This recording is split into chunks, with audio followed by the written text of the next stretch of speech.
रात के 12 बज रहे थे। काव्या अपने रूम में सोई हुई थी कि तभी घर की डोरबेल बजी। उसे लगा कि घर मालिक जादव काका घर का दरवाजा खोल लेंगे, इसलिए वो सोई रही। लेकिन जब बेल बार बार बजने लगी तब उसे समझ आया कि आज तो घर मालिक जादव और उनका बेटा टॉम घर पर नहीं है, इसलिए दरवाजा उसे ही खोलना पड़ेगा। काव्या 2 हफ्ते पहले ही भाग्य विधाता मेंशन यानी वामन जादव के घर पेइंग गेस्ट बनकर रहने आई थी। घर में केवल 3 ही सदस्य थे, वामन जादव, उनका बेटा टॉम और काव्या।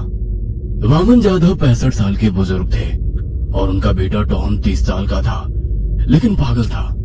30 साल का होने के बाद भी वो छोटे बच्चों की तरह बर्ताव करता था। उसे ज्यादातर अपने कमरे में ही रहना पसंद था। जब टॉम 13 साल का था तब उसकी माँ के किचन में जलकर मौत हो चुकी थी, इसीलिए घर के काम करने के लिए उन्होंने शांता नाम की नौकरानी रखी हुई थी। खैर काव्या ने जाकर दरवाजा खोला, लेकिन बाहर कोई भी नहीं था। तभी उसकी नजर जमीन पर पड़े गिफ्ट पेपर पर रैप की गई चीज पर गई। उसने वो चीज उठाई तो उस पर लिखा हुआ था to Kavya with love.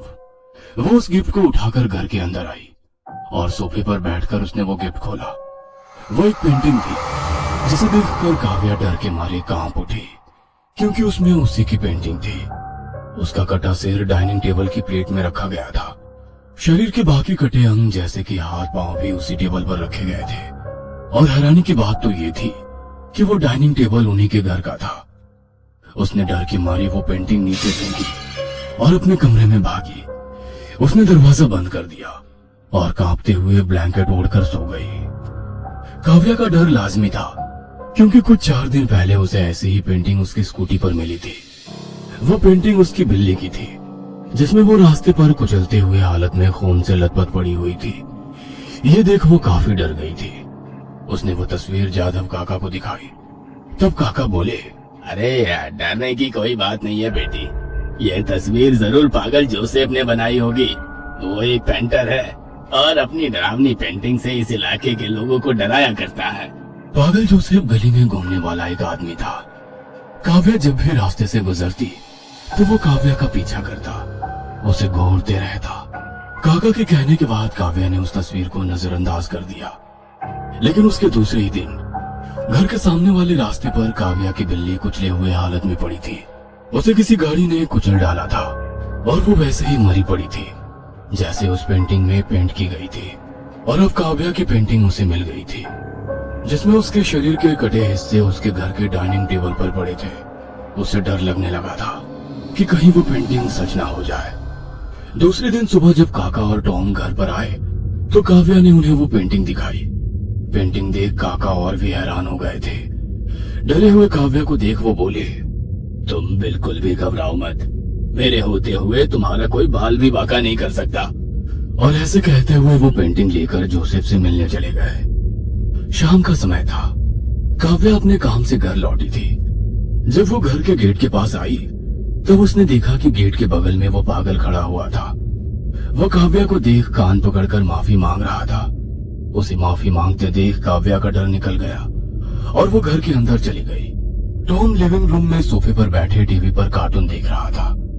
Kavya को देख वो शर्माया और अपने कमरे में चला गया कि तभी डोरबेल बजी। शांता ने दरवाजा खोला तो फर्श पर और एक गिफ्ट पेपर में रैप की गई पेंटिंग उसे दिखाई दी। उसने गेट की तरफ देखा तो वहां पर पागल जोसेफ उसे दांत दिखाकर मुस्कुरा रहा था। शांता ने पेंटिंग अंदर ली और दरवाजा बंद कर दिया। काव्या डर गई, क्योंकि ना जाने उस पेंटिंग में क्या निकलने वाला था। शांता ने गिफ्ट पेपर हटाया और जब पेंटिंग देखी तो हंस पड़ी। उसने वो पेंटिंग काव्या को दिखाई। पेंटिंग में काव्या खुशी से टॉम के गले लगी हुई थी, बिल्कुल उसके गर्लफ्रेंड की तरह। ये देख वो भी हंस पड़ी। ये देखो, ये पागल जोसेफ तो सच में गधा है। भला तुम उस पागल टॉम से क्यों चिपकने लगी? जाने दो ना शांता काकू, आप भी ना। काव्या हंसते हुए बोली। खैर काव्या ने कल रात मिली पेंटिंग का डर अपने दिल से निकाल डाला था। शाम के कुछ 8 बज रहे थे।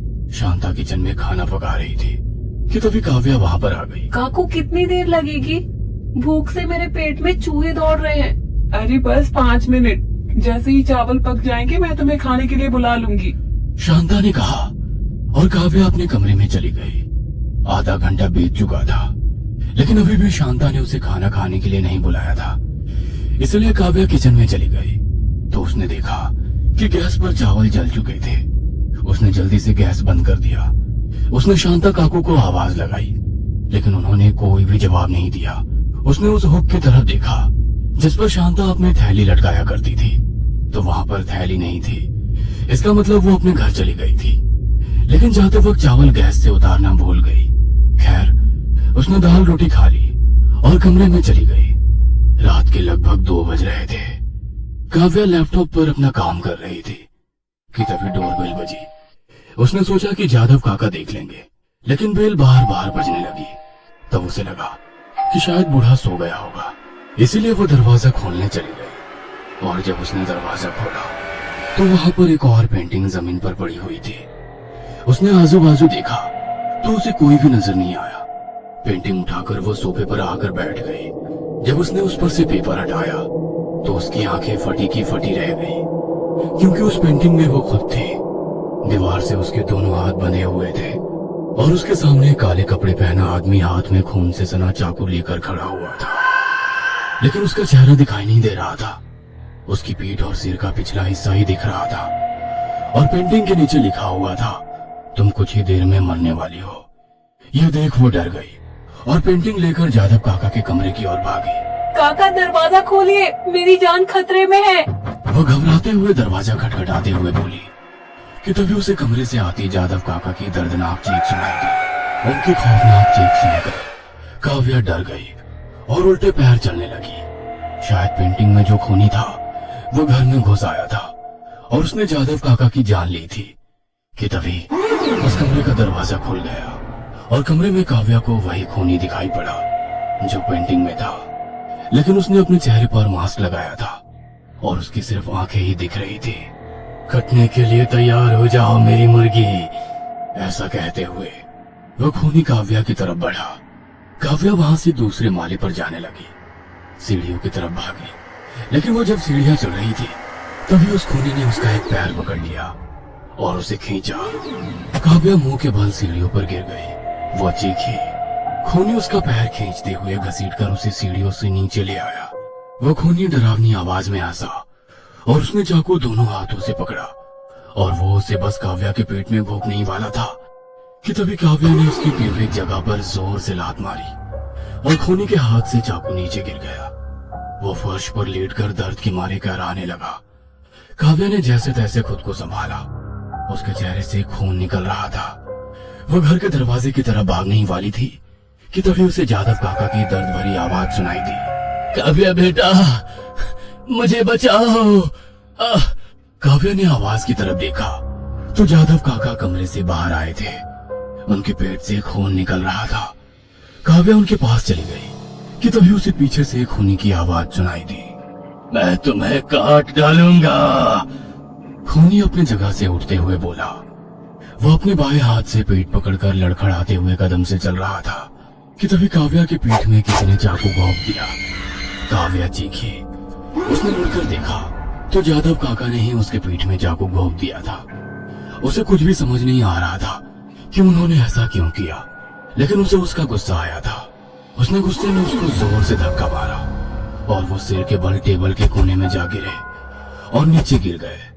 काव्या ने पीछे देखा तो खूनी लड़खड़ाते हुए कदमों से उसकी ओर ही बढ़ रहा था। वो अपने दर्द से अभी भी उबरा नहीं था। कौन हो तुम और मुझे क्यों मारना चाहते हो? काव्या ने उस खूनी से पूछा। तब उस खूनी ने अपने चेहरे से मास्क हटाया और उसका चेहरा देखकर काव्या दंग रह गई। उसका मुंह खुला का खुला रह गया, क्योंकि वो जादव काका का पागल बेटा टॉम था। जादव काका और टॉम क्यों मारना चाहते हैं काव्या को? उसने ऐसी क्या गलती की है कि वो दोनों उसे मारना चाहते हैं? कौन है वो खूनी चित्रकार? जानने के लिए पार्ट 2 जरूर देखें।